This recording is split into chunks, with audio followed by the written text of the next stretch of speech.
ಎಲ್ಲರಿಗೂ ಶ್ರೀಕೃಷ್ಣ ಜನ್ಮಾಷ್ಟಮಿಯ ಶುಭಾಶಯಗಳು. ನಮಸ್ತೆ, ನಾನು ಡಾಕ್ಟರ್ ಅರ್ಪಿತಾ. ನಮಸ್ತೆ, ನಾನು ಡಾಕ್ಟರ್ ಧನ್ಯಶ್ರೀ. ಕೃಷ್ಣ ಜನ್ಮಾಷ್ಟಮಿ ಶ್ರೀಕೃಷ್ಣನ ಜನ್ಮದಿನವನ್ನು ಆಚರಿಸುವ ಹಬ್ಬವಾಗಿದೆ. ಶ್ರಾವಣ ಶುದ್ಧ ಅಷ್ಟಮಿಯಂದು ಈ ಹಬ್ಬವನ್ನು ಆಚರಿಸುತ್ತಾರೆ. ನೀನು ಯಾವಾಗಲಾದರೂ ಆಯುರ್ವೇದ ಮತ್ತು ಅಷ್ಟಮಿ ಮಧ್ಯೆ ಇರುವ ಕನೆಕ್ಷನ್ ಅನ್ನು ಅಬ್ಸರ್ವ್ ಮಾಡಿದ್ಯಾ? ಹೌದು, ಜನ್ಮಾಷ್ಟಮಿ ಕೇವಲ ಧಾರ್ಮಿಕ ಹಬ್ಬವಷ್ಟೇ ಅಲ್ಲ, ಇದು ನಮ್ಮ ಆಯುರ್ವೇದದಂತೆ ಸಮತೋಲನ ಮತ್ತು ಆರೋಗ್ಯದ ಬಗ್ಗೆ ಕಾಳಜಿ ಇರುವ ಹಬ್ಬವಾಗಿದೆ.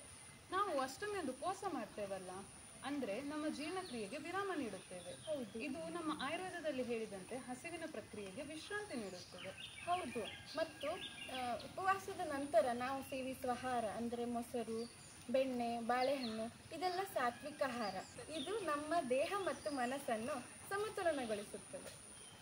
ನಿಜ ಅಲ್ವಾ? ಹೌದು, ಹೇಳಿದಂಗೆ ಕೃಷ್ಣಂಗೆ ಹಾಲು ಮತ್ತು ಬೆಣ್ಣೆ ಅಂದ್ರೆ ಇಷ್ಟ ಅಲ್ವಾ? ಹೌದು, ಇದು ನಮ್ಮ ದೇಹಕ್ಕೆ ಪೋಷಣೆ ನೀಡುತ್ತದೆ ಮತ್ತು ನಮ್ಮ ಆರೋಗ್ಯವನ್ನು ಕಾಪಾಡುತ್ತದೆ. ನೋಡು, ಎಂಥ ಕನೆಕ್ಷನ್ ಇದೆ ಅಲ್ವಾ? ಮತ್ತೆ ಜನ್ಮಾಷ್ಟಮಿ ಮಳೆಗಾಲದ ಸಮಯದಲ್ಲಿ ಬರುತ್ತದೆ. ಆ ಟೈಮಲ್ಲಿ ನಮ್ಮ ಇಮ್ಯುನಿಟಿ ಕಮ್ಮಿ ಆಗಿರುತ್ತದೆ. ಸೊ ಈ ಹಬ್ಬದ ಸಮಯದಲ್ಲಿ ನಾವು ಮಾಡುವ ಉಪವಾಸ, ಸಾತ್ವಿಕ ಆಹಾರ ವಿಹಾರಗಳು ನಮ್ಮ ದೇಹದ ಆರೋಗ್ಯವನ್ನು ಸಮತೋಲನಗೊಳಿಸುತ್ತದೆ. ನಮ್ಮ ಹಬ್ಬಗಳು ಕೇವಲ ಸಂಪ್ರದಾಯ ಮತ್ತು ಆಚರಣೆಗಳ ಮೇಲೆ ಮಾತ್ರ ಆಧಾರಿತವಲ್ಲ, ಇದು ನಮ್ಮ ಆರೋಗ್ಯಕ್ಕೆ ದಾರಿದೀಪ ಕೂಡ ಆಗಿದೆ.